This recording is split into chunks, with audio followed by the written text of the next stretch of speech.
Salam alaikum, bonsoir tout le monde, bonsoir mes chers amis de Chronoback 2018. Je suis vraiment ravi de vous rencontrer encore une fois.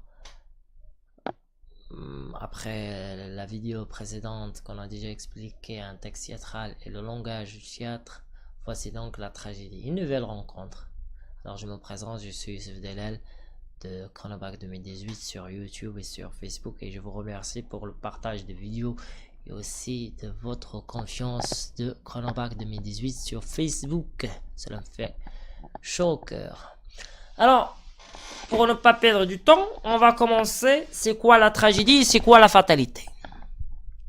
Pourquoi je choisis ce thème ou le sujet de la tragédie? Parce qu'on sait déjà qu'Antigone, le genre de cette pièce théâtrale d'Antigone est la tragédie moderne.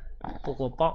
On va vous expliquer la tragédie classique, celle de la Grèce, la tragédie grecque.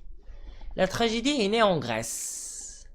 La tragédie grecque se compose de deux éléments distincts, c'est-à-dire les personnages dialoguent entre eux sur scène et le chœur qui entrant sur le théâtre se dispose face au spectateur en trois rangs, avec à sa tête le coryphée.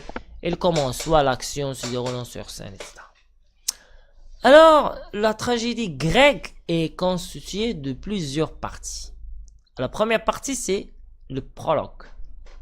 Alors, c'est quoi le prologue? C'est celui qui expose les faits précédant l'action représentée sur scène. Celui qui expose les faits ou les événements précédant l'action représentée. La paradoxe, c'est le chant d'entrée du chœur. Le stasimon, chant qui sépare les épisodes de l'action. L'épisode, c'est une partie dialoguée de l'action. Et l'exodos, c'est l'épisode final qui se termine par la sortie du chœur. Alors, je viens de citer exactement les parties essentielles de la tragédie grecque, commençant par le prologue et en finissant par l'exodos, en passant par la paradoxe, le stasimon et l'épisode. D'accord? Alors, regardez s'il vous plaît sur l'écran, vous voyez la fatalité, c'est l'image de la tragédie. La fatalité est souvent la source de faits tragiques. La fatalité veut dire tout simplement la mort.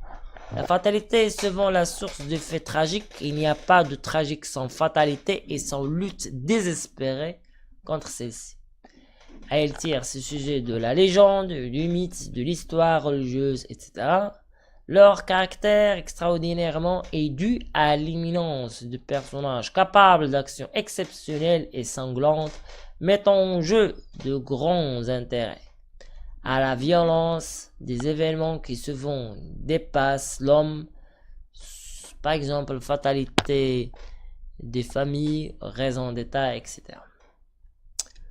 Ces sujets éliminent tout ce qui fait rire et choisissent des événements et des situations exceptionnelles qui éveillent terreur et pitié. Alors c'est ça exactement la tragédie grecque ou la tragédie antique ou la tragédie classique. D'accord? Alors, rappelez-vous tout simplement que la fatalité est souvent la source des faits tragiques. Il n'y a pas de tragique sans fatalité et sans lutte désespérée contre celle-ci. C'est contre la fatalité. Alors, c'était avec vous, monsieur Youssef Delal, qui vient de vous expliquer clairement la tragédie, surtout la tragédie grecque, la tragédie classique. Alors après, on va vous expliquer le mythe, la mythologie, le mythe d'Oedipe et le mythe d'Antigone. Restez avec nous, s'il vous plaît. Je suis vraiment ravi de vous aider. Merci à vous. À tout à l'heure.